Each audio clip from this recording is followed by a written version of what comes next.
আল্লাহ রাসূল সাল্লাল্লাহু আলাইহি ওয়াসাল্লাম ডাকতে বলেন, এই দুজন মানুষের কান্না থেকে তার চোখ বেয়ে বেয়ে পানি পড়ে, কারণ আমার নবী এমন একজন পয়গম্বর যাকে আল্লাহ তাআলা বলেন, ওমা আরসালনাকা ইল্লা রাহমাতাল লিল আলামিন।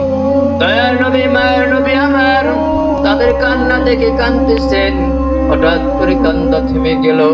আল্লাহ রাসূল সাল্লাল্লাহু আলাইহি ওয়াসাল্লাম যায়েদকে বললেন, যায়েদ, এটা তোমার বাবা, এটা তোমার চাচা, তুমি চেনো। ও যায়েদ, তারা তোমাকে নেওয়ার জন্য আসছে। তুমি যদি চলে যাও আমার কোনো আপত্তি নাই।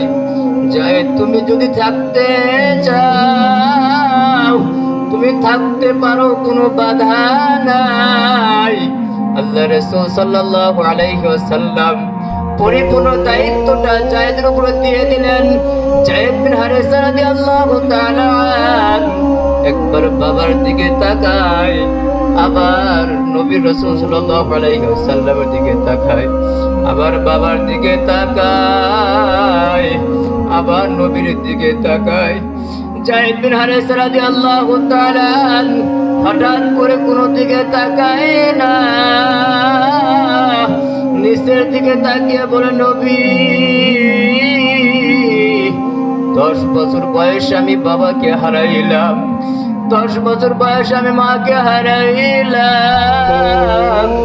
আপনি আমাকে মায়ের আদর দিয়েছেন গো নবী, আপনি আমাকে বাবার আদর দিয়েছেন, কোনদিন একটা ধোঁক আমাকে দেন নাই। ইয়া রাসূলুল্লাহ, ইয়া হাবিবাল্লাহ, আমি যায়েদ মৃত্যুর আগ পর্যন্ত আপনার সাথে থাকতে যাই। সুবহানাল্লাহ।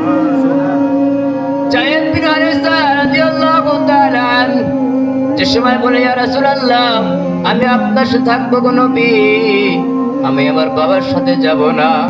আল্লাহ রাসূল সাল্লাল্লাহু আলাইহি ওয়াসাল্লাম সরকারে তো আলম নবী সঙ্গে সঙ্গে যায়েদ বিন হারেসাকে বুকের মধ্যে জড়িয়ে নিয়েছে। সুবহানাল্লাহ বলেন। বুকের মধ্যে জড়িয়ে নিয়ে আল্লাহর নবী পাহাড়ের উপর উঠে বলতেছেন, ও মক্কাবাসী, মদিনাবাসী, শোনো,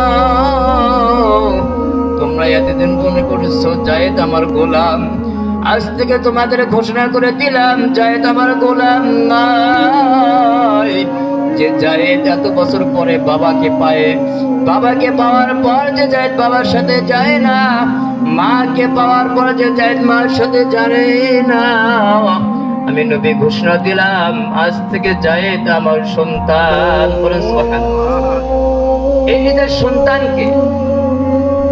সন্তানকে যুদ্ধের জন্য প্রধান সেনাপতি, সুবহানাল্লাহ, যুদ্ধের জন্য প্রধান সেনাপতি, এত মহব্বত যাকে করলেন তাকে প্রধান